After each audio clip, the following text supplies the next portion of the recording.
So, intuition often shows up in strange ways, and most people do, they just don't even realize how intuition is actually working in their everyday life. We're talking about some of the weird ways your intuition works. Example.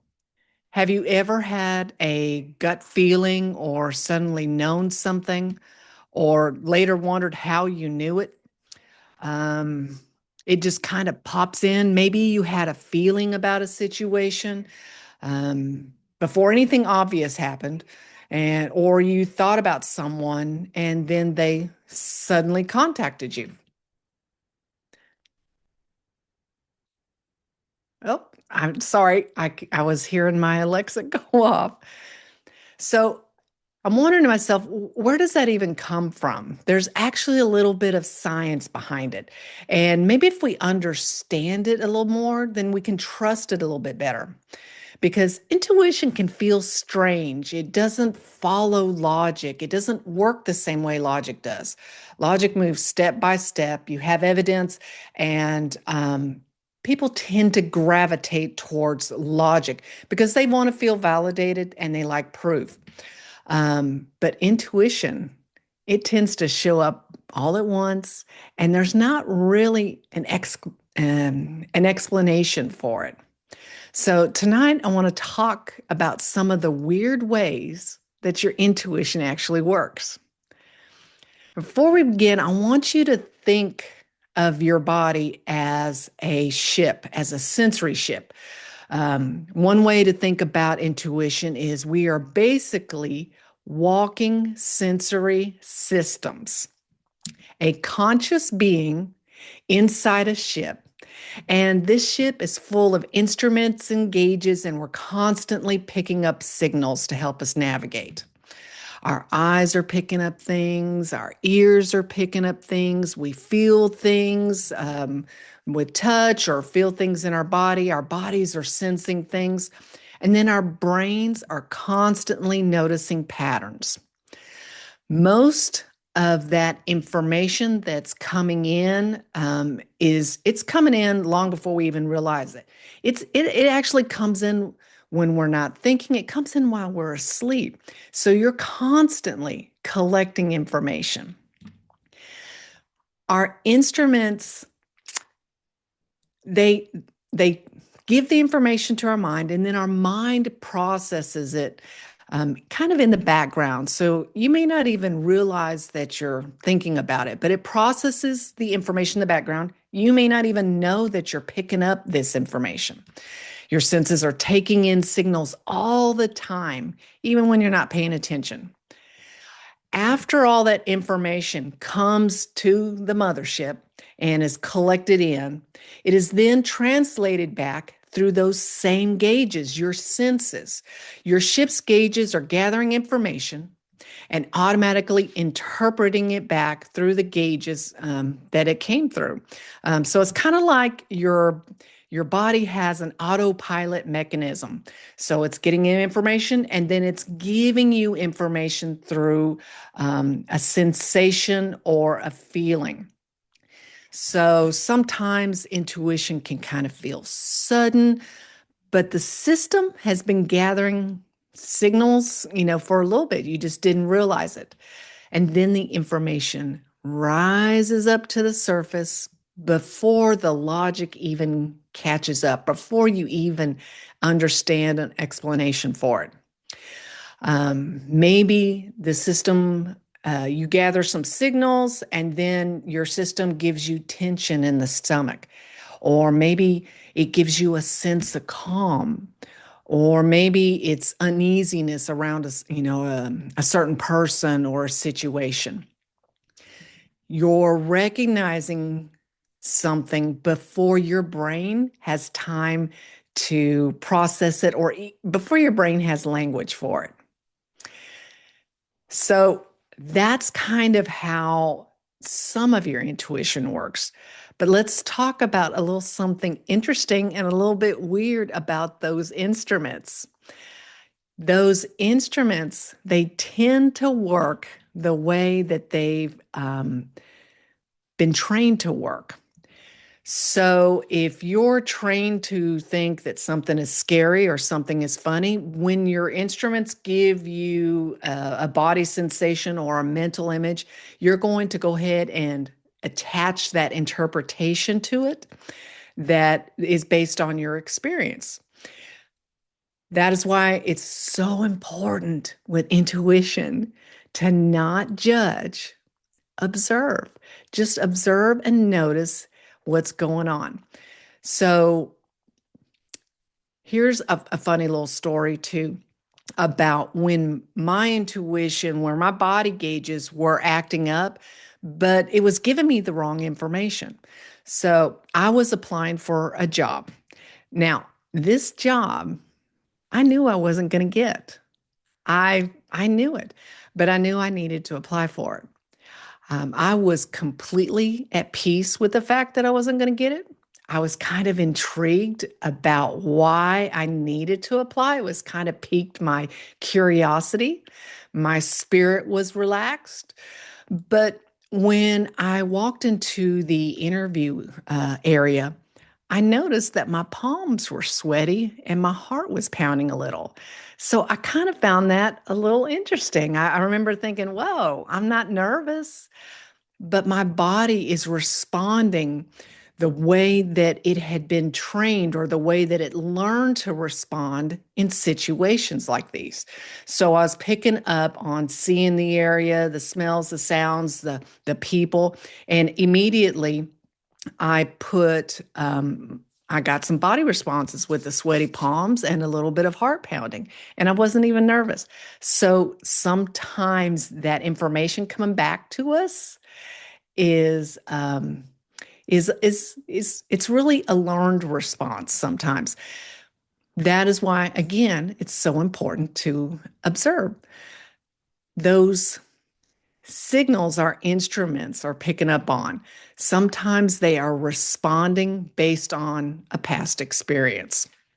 And if you're carrying past experiences where, for the lack of a better word, what people call baggage, you got to clean your baggage up, or your interpretation of what's coming in is going to be totally skewed. So I hate to say it, but the best way to hone in on that intuition is to work on yourself, to constantly be working on yourself. And it just makes it a little more accurate. There's another reason that that intuition, is kind of feels strange. We're constantly sorting out those signals that are coming from the present moment and trying to figure out which ones could be echoes from the past. Again, work on yourself and just observe what's going on. Don't pass judgment. Don't decide what it means. Just notice it. And it just seems to work better that way. It does work better that way. So let's talk about the brain and patterns.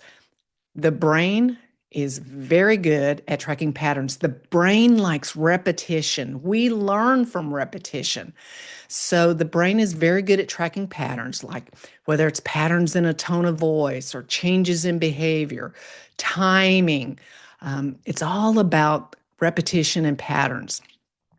Even things like how we think we should feel in an interview. That is a pattern. That's why I got the sweaty palms. That's why my heart started pounding, even though I was totally at ease. Sometimes intuition is simply the moment that those patterns reach our awareness and we interpret them. Our awareness of intuition, it could be something simple like getting a mental image in our head, or a quiet knowing where we just feel clear about something, or even quite frequently knowing when someone is being dishonest. One of the more harder ones is knowing which path to take. And then even just having a feeling, a gut feeling that something good is on the way. Those are all the way that we're picking up those signals um, and trying to navigate with them. Oh, my cat jumped up. All right, so here's a little something else about the translations. Sometimes the signals are spot on, but the translation is off.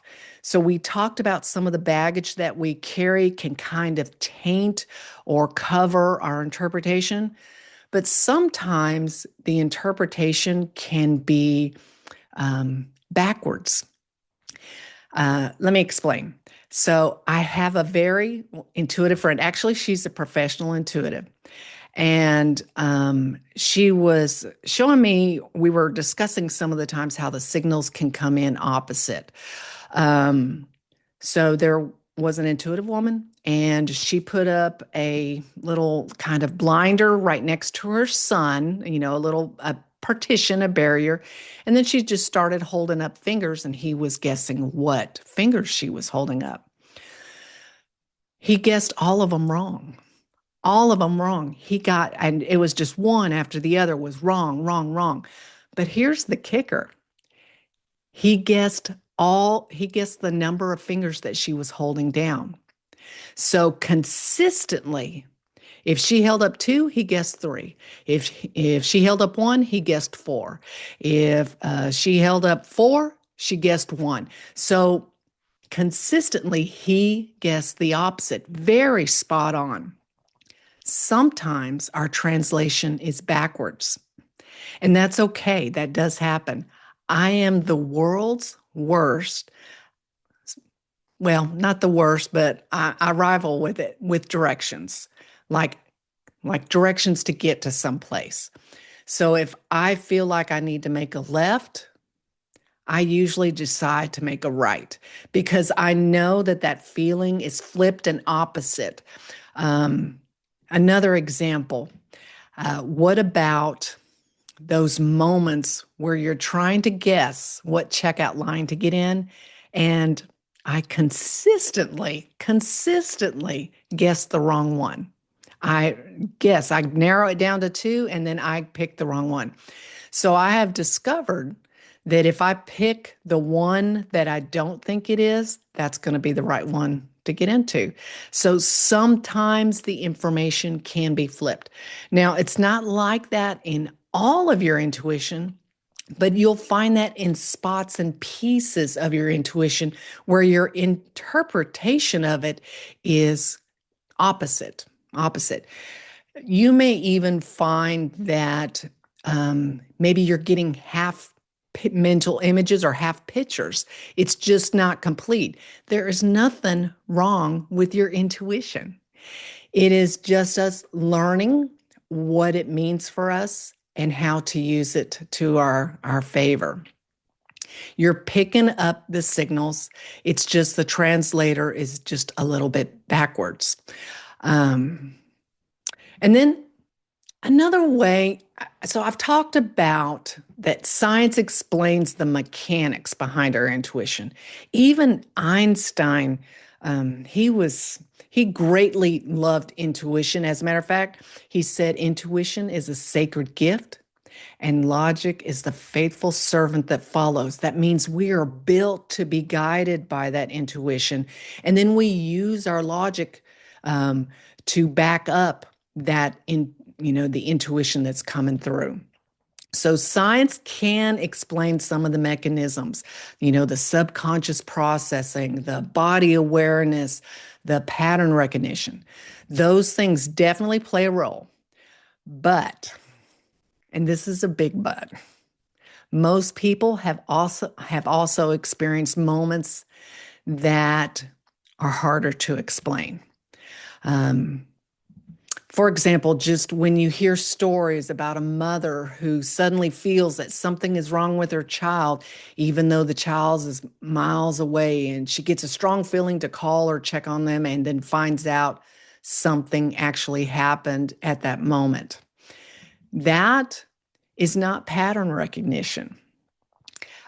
Sometimes just knowing things like I know names and dates and events and things that happened It's not pattern recognition. So there is a little bit of magic. Let's talk about synchronicities, coincidences, or those moments when you receive that predictive information and they just don't come from an obvious pattern. Um, for example, knowing what a room looks like before walk in or before you see it. Um, it's just information arriving without a pattern or an explanation. Experiences like that just cannot be explained through science right now. Science explains a lot of the mechanics of intuition, but these experiences remind us that there are still parts of our human awareness of our lives that we just don't fully understand. And maybe just a little bit of mystery is part of the magic. Even if you know how something works, it doesn't make it less magical. But a little bit of mystery is part of the magic as well. And honestly, does it really matter which part is science and which part is mystery? It's all still magical. So, approaching life with a little bit of curiosity, a little bit of observation, less judgment, a little bit of whimsy, and a little bit of wonder will help keep your ship's senses open and help your translator to remain grounded for whatever signals might be passing through. Intuition often feels weird because we live in a logic society. We live in where we're taught logic, where it's nurtured, but really it is a natural part of you. It is a magical part of you. It is something to be explored. It may not be loud. Sometimes they're just small signals. Um, but the more you start noticing those little signals, the more it grows. The more you realize that your intuition has been working in your life for a long time and you didn't even realize it. Even those times that you know that your intuition was there, there's going to be times where it was working and you had no idea until later. So here's something you can do to help develop it. Um, you got to get in touch with your senses. You got to know what you feel like without information coming in. You got to get to know you. So, a simple way to do this is before you fall asleep, maybe when you wake up as well, you do a head to toe or a toe to head check of yourself. Just start at your toes, work your way up, noticing how each part of your body feels and how you feel. That just gets you more in tune with you. Then, as you go about your day, just start noticing some of the signals your instruments are giving you, like a mental image in your mind. Maybe there's a song in your head. Maybe there's a tightness in your belly or a lightness in your chest. Just start noticing the signals. Um, they tend to get louder once you start paying more attention to those intuitive senses. They tend to grow. What you give your attention to will grow. Um, Pay attention, even like when a thought pops in unexpectedly, or you have a feeling about a certain situation. You're like, that's not a good idea, or that's a great idea. Just pay attention it throughout the week. Don't force it. Don't force it. Don't try hard. Just observe it. Don't overthink it. Just notice it. That's how simple it is. Um, Sometimes the first step in understanding intuition is just simply to notice it and that it exists and that you're built for it. We're built for magic. It's there, and just allow yourself to be a little magical. So go be magical this week. Let that intuition flow.